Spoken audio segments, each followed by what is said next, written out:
اعوذ باللہ من الشیطان الرجیم بسم اللہ الرحمن الرحیم وما كان لمؤمن ان يقتل مؤمنا الا خطأ۔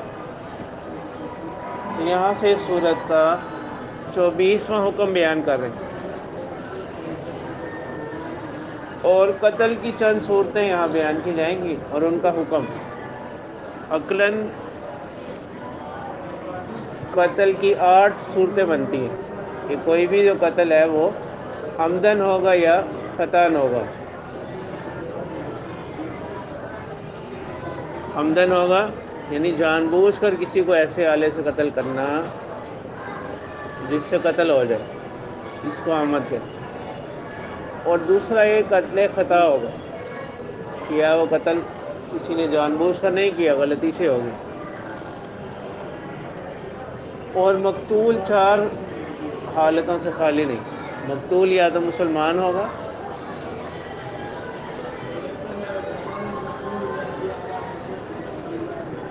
ذمی ہوگا۔ ذمی وہ لوگ جو غیر مسلم ہوں اور وہ اسلامی ریاست میں رہ رہے ہوں اور وہ جزیہ وغیرہ ادا کرتے ہیں۔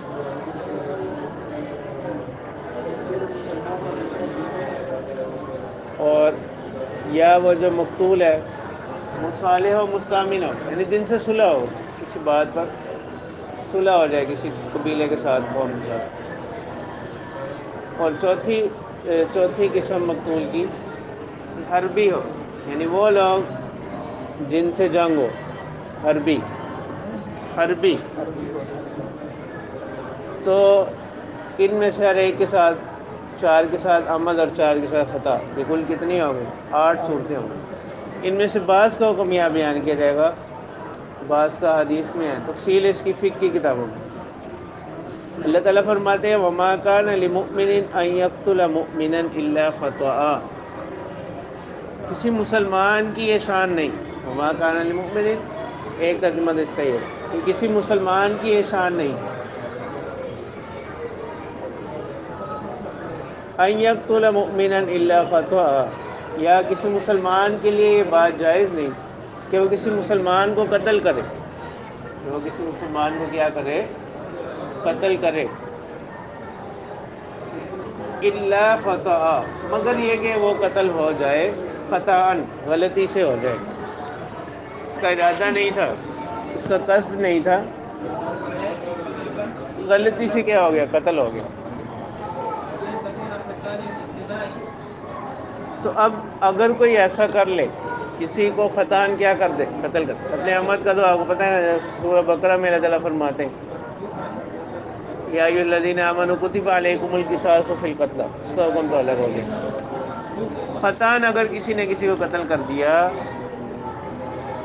تو اس کا کیا حکم ہوگا؟ ومن قتل مؤمنا خطاً، کہ جس شخص نے قتل کر دیا کسی مسلمان کو، اور قتل بھی کیسے کیا؟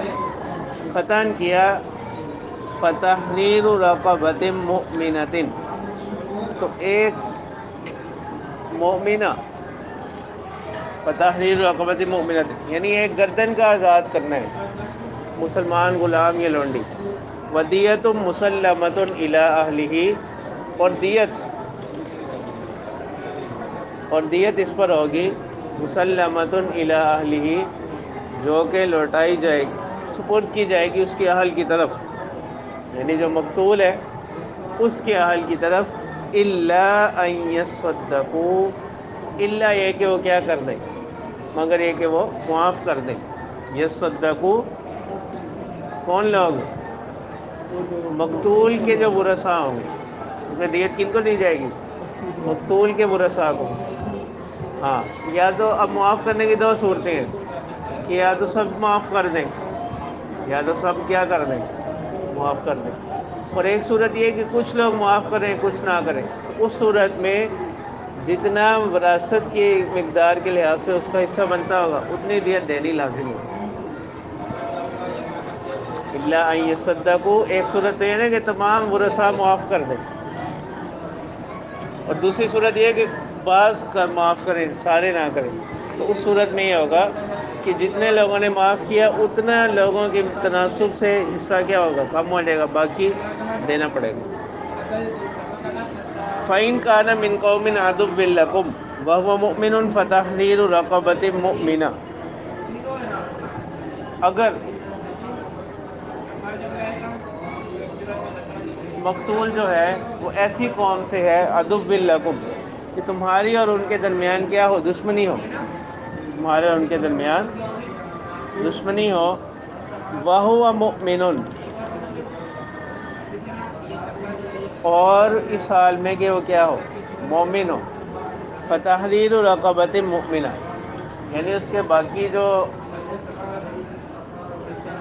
ہیں وہ اہل حرب میں سے ہے اور یہ خود مسلمان ہو گیا تھا، اس کو کسی نے قتل کر دیا تو فَتَحْرِيرُ رَقَبَةٍ مُؤْمِنَةٍ، اب کیا ہے، ایک مومنہ گردن کا آزاد کرنا ہے۔ وَإِنْ كَانَ مِنْ قَوْمٍ بَيْنَكُمْ وَبَيْنَهُمْ مِيثَاقٌ، یعنی اس صورت میں دیت نہیں ہوگی۔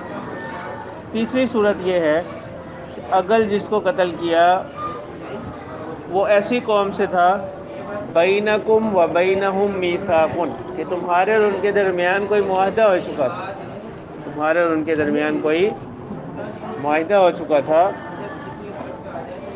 تو اس صورت میں فَدِيَةٌ مُسَلَّمَةٌ إِلَىٰ أَهْلِهِ، دیت وہ تو کیا کر دی جائے گی، سپرد کی جائے گی اس کے گھر والوں کی طرف۔ وَتَحْرِيرُ رَقَبَةٍ مُؤْمِنَةٍ، اور ایک گردن کا آزاد کرنا ہوگا۔ اچھا، اب ذمی کی صورت میں جو دیت ادا کی جائے گی نا اس کے گھر والوں کی طرف، ذمی کی صورت میں دیت اس کے جو بھی اس کے اہل ہوں گے ان کی طرف کیا کر دی جائے گی، لوٹا دی جائے گی، اور ایک غلام آزاد کرنا۔ فَمَن لَّمْ يَجِدْ، جو اس کو نہ پائے، یعنی اس کو کوئی غلام آزاد کرنے کے لیے نہیں مل رہا، تو پھر وہ کیا کرے، فَصِيَامُ شَهْرَيْنِ مُتَتَابِعَيْنِ،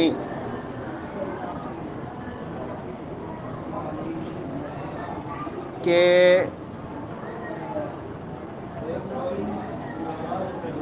اس صورت میں 2 ماہ کے متواتر روزے رکھنے ہیں۔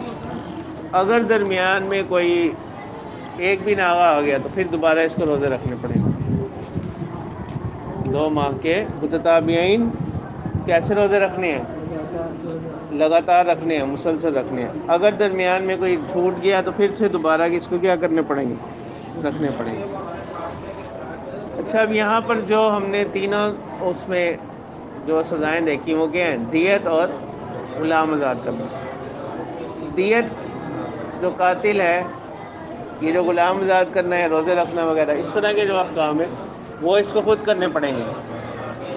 دیت عاقلہ پر آئے گی، دیت عاقلہ جو اس کا خاندان ہے۔ اب یہ بظاہر ایسا لگتا ہے کہ غلطی تو کس کی ہے، ایک شخص کی ہے، اور اس کا بوجھ کس پر ڈالا جا رہا ہے، اس کے خاندان پر۔ اس کا جواب یہ ہے کہ جب وہ اس کی طرف سے کیا کریں گے، دیت ادا کریں گے نا، تو وہ پھر آئندہ کے لیے کیا کریں گے، اس پر نظر رکھیں گے، اس وجہ سے یہ ان پر لازم ہے۔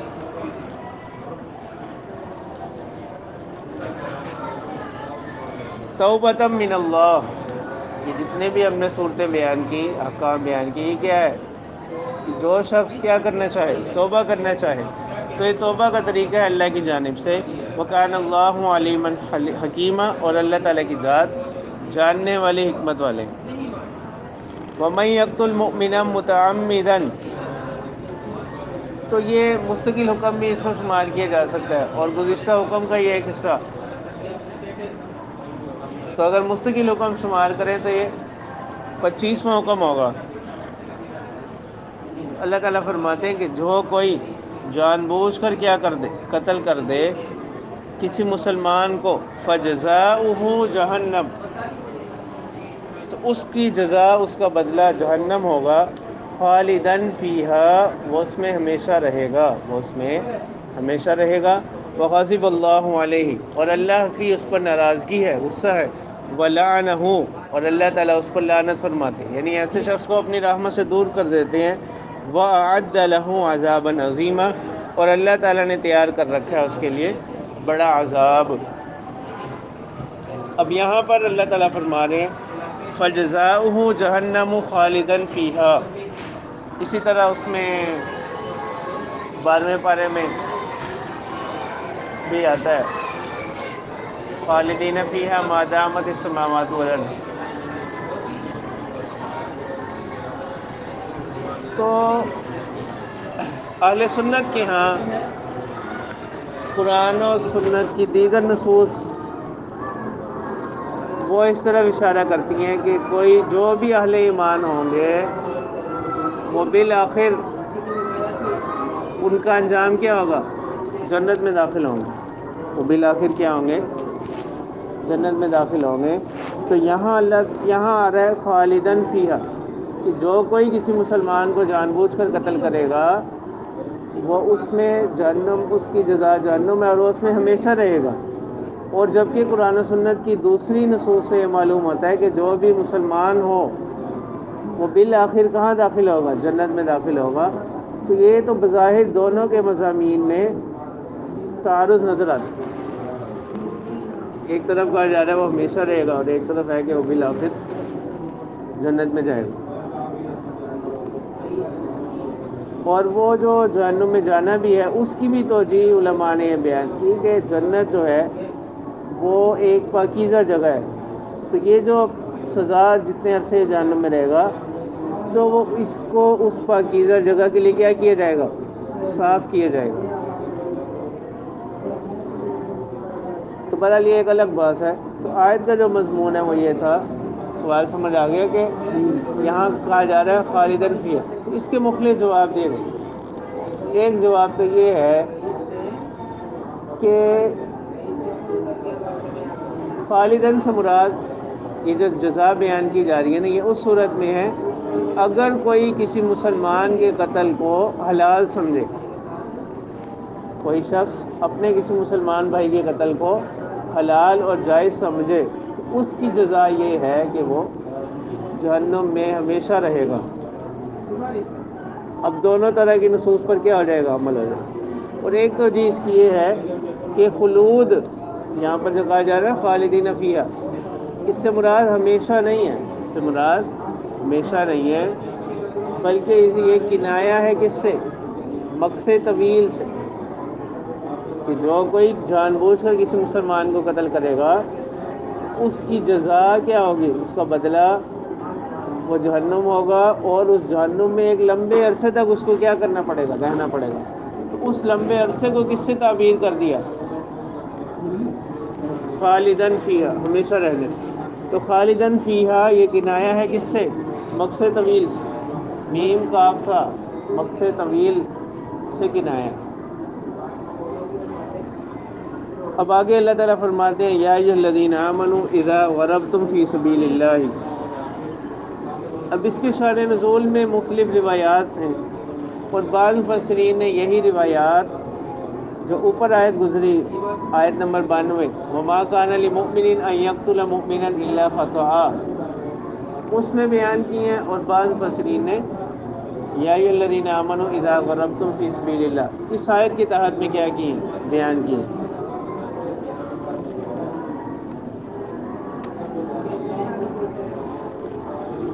ایک صحابی عیاش بن ربیعہ رضی اللہ تعالیٰ عنہ، ان کے بارے میں آیت نازل ہوئی، یہ اسلام لے آئے تھے لیکن اپنے گھر والوں سے ابھی انہوں نے ظاہر نہیں کیا تھا۔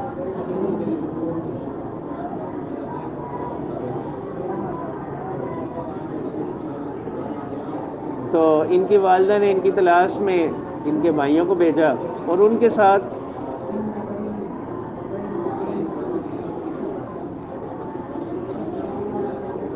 ایک اور ساتھی تھے ان کے، حارث، جو کہ بعد میں اسلام لے آئے تھے، حارث بن زید، وہ اسلام لے آئے تھے، تو یہ بھی ان کے ساتھ آئے ہوئے تھے۔ تو ایک دن انہوں نے مدینہ میں حارث بن زید کو دیکھ لیا،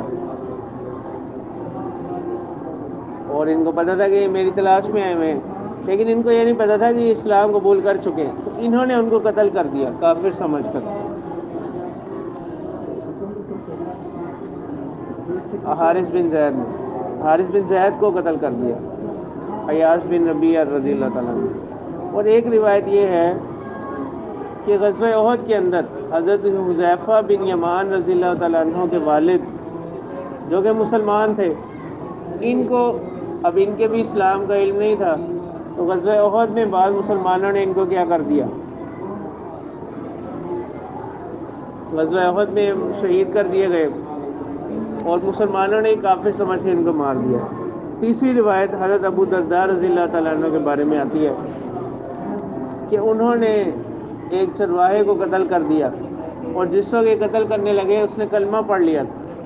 انہوں نے یہ سمجھا کہ محض اس نے اپنی جان چھڑوانے کے لیے کیا پڑھا ہے، کلمہ پڑھا ہے۔ تو روایات میں آتا ہے کہ آپ صلی اللہ علیہ وسلم نے بعد میں اس پر کافی ناراضگی کا اظہار فرمایا کہ جب اس نے کلمہ پڑھ لیا تھا پھر اس کو قتل نہیں کرنا چاہیے تھا۔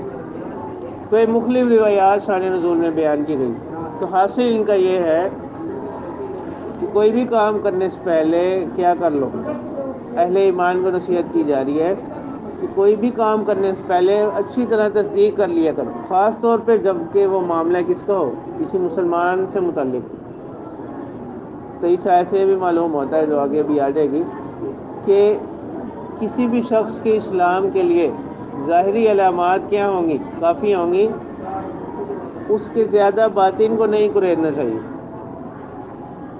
یہی چیز اللہ تعالیٰ فرما رہے ہیں، یا ایھا الذین آمنوا اذا غربتم فی سبیل اللہ، کہ اے ایمان والو جب تم چل رہے ہو فی سبیل اللہ، اللہ کی راہ میں، فتبینوا، اور وہاں اگر کوئی تمہیں اس طرح ملے، فتبینوا، تو خوب تحقیق کر لیا کرو، یعنی محض اندازے کی بنیاد پر، گمان کی بنیاد پر کیا نہ کرو، فیصلہ نہ کر دیا کرو۔ اب یہاں جو فی سبیل اللہ کی قید ہے نا آیت میں، کہ جب تم اللہ کی راہ میں چل رہے ہو، یہ قید احترازی نہیں ہے، بلکہ یہ قید اتفاقی ہے۔ عام طور پر سفر میں اس طرح کے واقعات پیش آتے ہیں نا، کہ کوئی ایسا شخص مل جاتا ہے جس کو جانتے ہی نہیں ہیں، وگرنہ سفر میں بھی یہی حکم ہے اور اقامت میں بھی یہی حکم ہے کہ جس وقت انسان اپنے جگہ پر ہو، اپنے مقام پر ہو، اس وقت بھی یہی حکم ہے، اور سفر میں ہو تب بھی یہی حکم ہے۔ تو یہاں سفر کی قید جو ہے وہ محض کیا ہے، اتفاقاً ہے۔ سفر کی قید کیا ہے، اتفاقاً ہے، اعتراضی نہیں ہے۔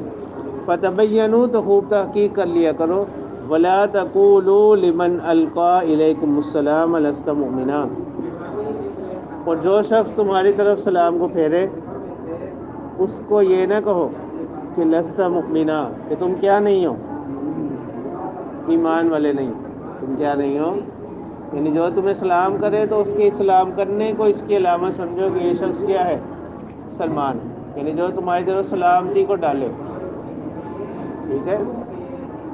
اس کے دونوں معنی کیے گئے ہیں، سلامتی بھی، سلام بھی اور سلامتی بھی۔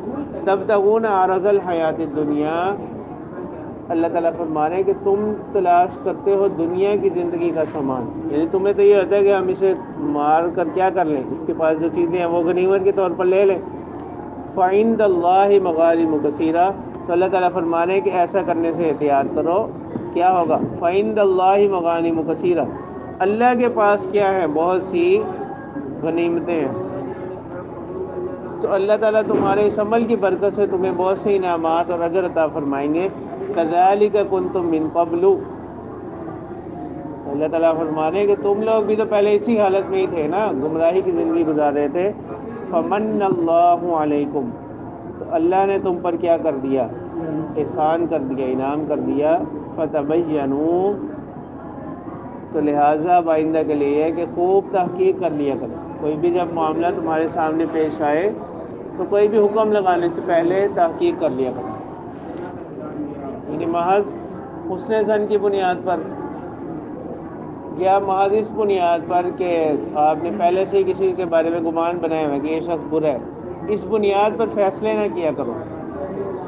ان اللہ کان بما تعملون خبیرا، اللہ تعالیٰ فرماتے ہیں کہ جو کچھ بھی تم عمل کرتے ہو اللہ تعالیٰ اس سے باخبر ہے۔ اسی آیت سے ایک مسئلہ اور بھی نکلتا ہے، وہ ہے اہل قبلہ کی تکفیر کا، کہ اہل قبلہ یہ کلمہ گو مسلمان کو کافر نہیں کہنا چاہیے۔ وہ کون لوگ ہیں؟ اہل قبلہ وہ لوگ ہوتے ہیں جو وہ شخص جو اسلام کا کیا ہو، مدعی ہو، اور خلاف اسلام کوئی عمل نہ کرے، یعنی اسلام کا دعویٰ بھی کر رہا ہے اور اس کے ساتھ ساتھ اسلام کے خلاف کوئی عمل نہیں کر رہا۔ اسلام کے خلاف عمل نہ کرنے کا مطلب یہ ہے کہ وہ چیزیں جو خاص طور پر شعائر اسلام ہیں ان کا بھی پابند ہو، ان کا بھی کیا کرے، اقرار کرے، ان میں سے کسی کا انکار نہ کرے۔ یہ مسئلہ آتا ہے نا، اس نے قادیانیہ سے متعلق بھی یہ مسئلہ آتا ہے کہ وہ لوگ کہتے ہیں کہ وہ کیا ہے، اپنے آپ کو مسلمان بھی کہتے ہیں، نمازیں بھی پڑھتے ہیں، روزے بھی رکھتے ہیں۔ تو اہل قبلہ کی تعریف یہ ہے کہ جو زبان سے اسلام کا مدعی ہو اور ضروریات دین میں سے کسی کا انکار نہ کرے، ضروریات دین میں سے کیا نہ کرے، کسی کا انکار نہ کرتا ہو، ایسے شخص کی کیا نہیں کی جائے گی، تکفیر نہیں کی جائے گی۔ اب وہ لوگ تو ضروریات دین میں سے جو چیزیں ہیں ان کا کیا کرتے ہیں، انکار کرتے ہیں، جیسے ختم نبوت، یا تو انکار کرتے ہیں یا وہ اس میں ہیلا کرتے ہیں، ٹھیک ہے۔ تو یہ مسئلہ ختم۔ تو اہل قبلہ سے مراد وہ لوگ ہوں گے جو ظاہراً اسلام کے مدعی ہوں اور وہ چیزیں جو اسلام کی علامات ہیں، اسلام کی شعائر ہیں، ان کی تعظیم کرتے ہوں اور ضروریات دین میں سے کسی کا انکار نہ کرتے ہوں۔ تو اگر ان میں کوئی ایسی علامت ظاہر پائی جاتی ہے جو کسی اور مذہب کی ہے، مثلا جس طرح اس کی مثالیں دی ہیں کتابوں میں، وہ عیسائیوں کی طرح گلے میں صلیب باندھتے ہو، ٹھیک ہے، اسی طرح کی اور علامات، تو پھر اس صورت میں وہ اس میں داخل نہیں ہوں گے، اس صورت میں وہ اس میں داخل نہیں ہوں گے۔ ہاں، لیکن اس صورت میں یہ بھی حکم نہیں ہے کہ جو بھی ایسا شخص ملے اسے کیا کر دو، مار دو۔ یہاں صرف ضابطہ اس حد تک ہے اس کو کس درجے میں رکھنا ہے۔ لا يستوي القاعدون من المؤمنين غير اولي الضرر والمجاہدون فی سبیل اللہ باموالهم وانفسهم۔ اب یہاں سے اللہ تعالیٰ جہاد کی اہمیت اور فضیلت کو بیان کرتے ہوئے فرماتے ہیں کہ برابر نہیں ہے قاعدون، گھروں میں بیٹھے ہوئے، من المؤمنین، مومنین میں سے وہ لوگ، غیر اولی الضرر، بغیر کسی نقصان کے اور عذر کے، والمجاہدون فی سبیل اللہ، اور کون لوگ، اللہ کی راہ میں جہاد کرنے والے، باموالہم وانفسہم، اپنے مالوں کے ساتھ اور اپنی جانوں کے ساتھ، یعنی یہ دونوں لوگ کیا نہیں ہیں، درجے میں، مرتبے میں برابر نہیں ہیں۔ فضل اللہ المجاہدین باموالہم وانفسہم علی القاعدین درجہ، اور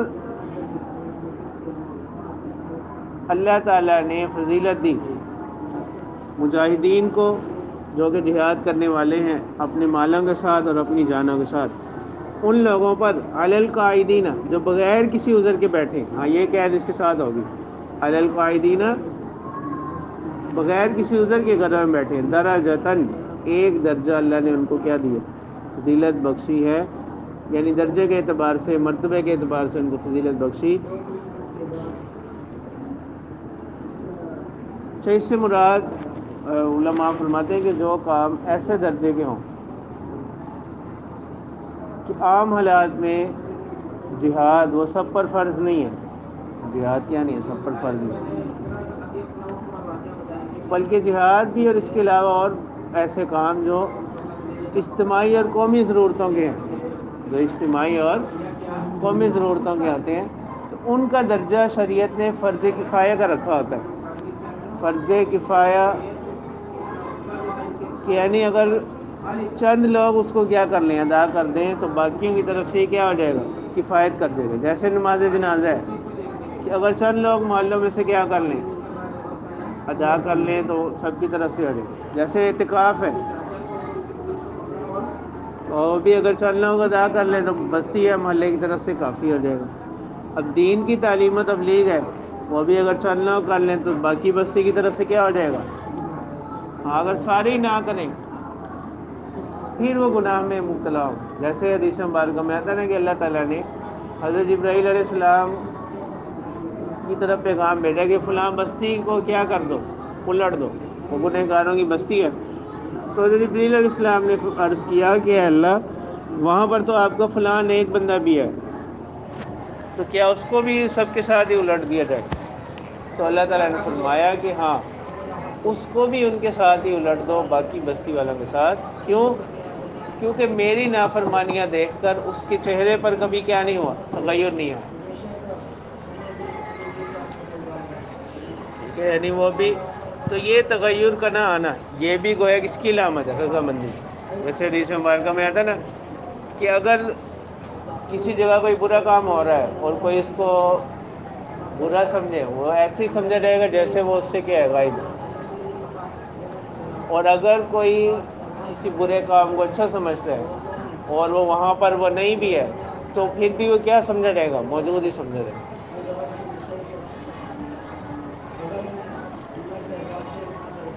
تو اب یہ حکم اس وقت ہوگا کہ اگر لوگ فرض کفایہ کو بھی اس کے درجے کو بھی کیا کر دیں، چھوڑ دیں۔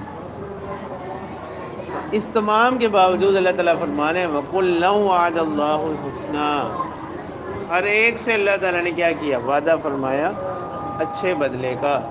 تو یہ آیت بھی صحابہ کے مقام میں عظمت کی طرف اشارہ کر رہی ہے۔